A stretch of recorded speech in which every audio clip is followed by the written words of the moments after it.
Sempre alerta, vamos falar sobre as especialidades? As especialidades são divididas em 5 ramos do conhecimento: ciência e tecnologia, cultura, desportos, serviços e habilidades escoteiras. Há algumas centenas de especialidades já propostas para os escoteiros. Cada especialidade pode ser conquistada em 3 níveis: nível 1, nível 2, nível 3. O acordo distintivo determina o nível. As especialidades podem ser conquistadas logo após a integração do jovem, a sua sessão.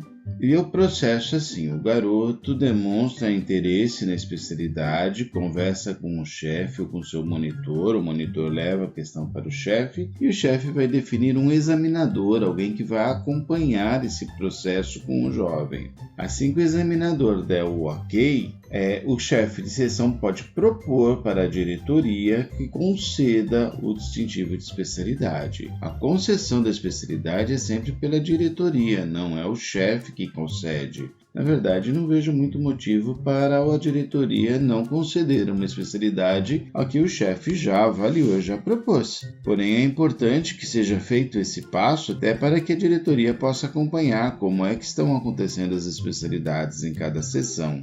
Um detalhe importante é que não existe relação do ramo com o nível da especialidade. Alguns pensam, nível 1, amarelo é para lobinho, nível 2 é verde para escoteiro.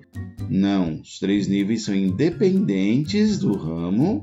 E como o método escoteiro propõe a progressividade, é interessante que o jovem avance nível a nível, progressivamente. O próprio chefe vai cobrando esses requisitos de forma progressiva. Nada impede que o jovem já conquiste nível 2 ou nível 3 de uma vez só, mas normalmente a conquista de uma especialidade é um processo que pode ser mais rápida ou mais demorada e que seja aproveitada as oportunidades educativas desse processo. A especialidade tem diversos objetivos educativos: a disciplina e perseverança na sua conquista, o estímulo para um passatempo útil para uma profissão. A conquista de especialidade não é o alcance de um certo nível de perícia, mas a soma dos esforços desenvolvidos. O que o examinador vai acompanhar é o quanto o jovem evoluiu e se empenhou nessa conquista, e não exatamente o quanto ele sabe. Então, alguém que já sabe bastante, mas não demonstrou interesse em se aprofundar, não é tão merecedor quanto aquele jovem que não sabia nada e foi aprendendo bastante, mesmo que esse jovem não tenha atingido o mesmo conhecimento que o primeiro. Por isso que é prevista a orientação individual e todos os padrões de eficiência de especialidade são vagos. As especialidades são oportunidades para desenvolvimento de competências necessárias para o jovem. Vamos pegar o seguinte exemplo. Você tem um garoto que você observou que ele tem uma deficiência na sua higiene pessoal. Apenas um exemplo, tá? E ele demonstrou interesse na especialidade de confeitaria.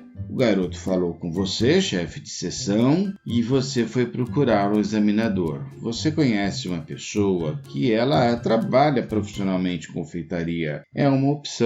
Mas você conhece também uma outra pessoa que tem bastante tempo livre, não é especialista em confeitaria, mas tem uma maneira toda especial de conversar. Aí você pode propor este outro examinador para esse jovem. Porque imagine assim: o garoto vai chegar com esse examinador, o examinador vai falar: vamos começar o trabalho? Vamos! Então primeiro vamos lá, lavar as mãos. Lavou as mãos. Ótimo, agora vamos começar. Pega aquele pano e limpa a mesa. Agora vamos lavar os utensílios.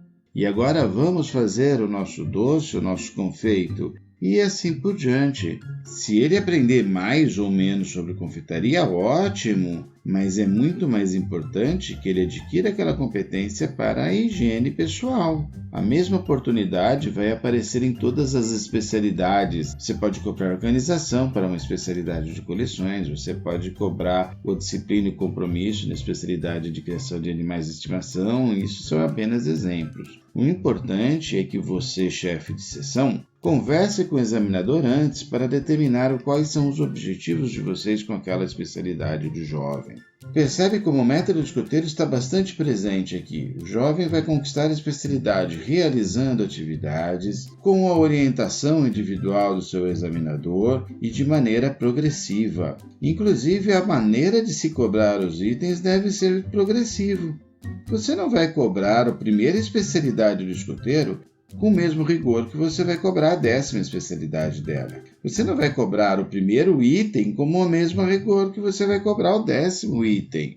Se você for imaginar, as especialidades pedem uma forma de apresentação, apresente para a sessão, mas isso pode ser tratado de maneira progressiva também. Para alguns garotos pode ser muito natural chegar na frente dos outros e falarem, para os outros isso pode ser uma barreira muito grande.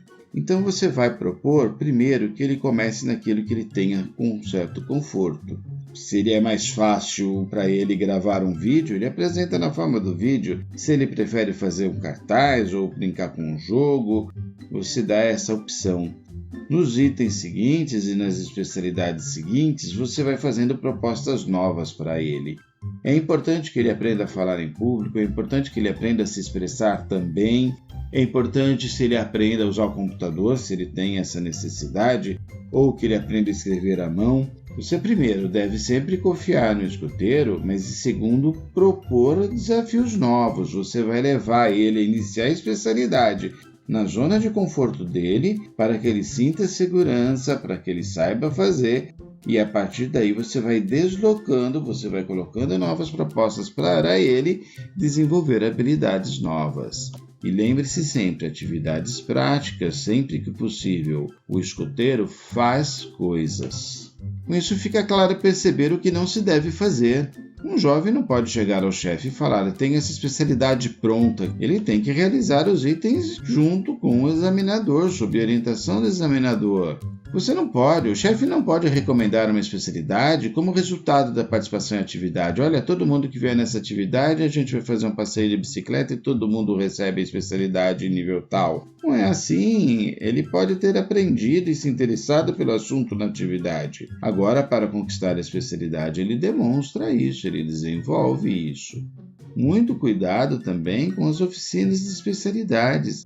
Especialidade é resultado do trabalho individual de cada escoteiro.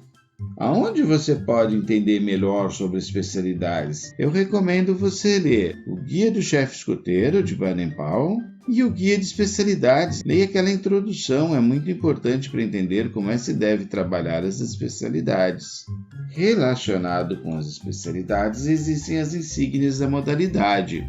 No caso da modalidade do ar, um escoteiro pode conquistar a insígnia de aviador e o sênior pode conquistar a insígnia aeronauta. Para a insígnia do aviador, são necessárias 3 especialidades relacionadas à modalidade do ar no nível 2. E para a insígnia do aeronauta, 3 especialidades relacionadas à modalidade do ar no nível 3. Um detalhe importante, qualquer jovem, independente de sua modalidade, pode conquistar as insígnias de qualquer modalidade, pode conquistar das 3 modalidades. Mas para o seu distintivo de Lis de Ouro ou Escoteiro da Pátria, ele deve ter conquistado a insígnia da sua modalidade. E se o jovem tem um interesse e não encontra essa especialidade, ele pode propor uma nova especialidade. Você encontra um examinador que conheça sobre o assunto e o jovem, em conjunto com o examinador, desenvolve a especialidade e faz a proposta das atividades. O jovem precisa conquistar ao menos o nível 1, pode conquistar nível 2 ou nível 3 na proposta que eles criaram juntos. Pode convidar outros escoteiros da mesma tropa para conquistar a mesma especialidade e encaminha essa proposta de especialidades para o escritório nacional. A aprovação dessa especialidade normalmente demora muito, demora bastante mesmo, mas não importa. Para aqueles jovens daquela seção, essa especialidade tem validade, mesmo que ela não tenha sido avaliada ou mesmo que não seja aprovada no nível nacional. Pode ser apresentada, inclusive, para a concessão de distintivos especiais. Especialidades dependem de incentivo. Se há algum tempo ninguém na sua seção está tirando a especialidade, você deve conversar com os monitores, você deve colocar algumas ideias e propostas e acompanhar mais de perto para que 1, 2 ou 3 conquistem suas especialidades. E isso animará com certeza o restante da tropa. Muito obrigado, sempre alerta.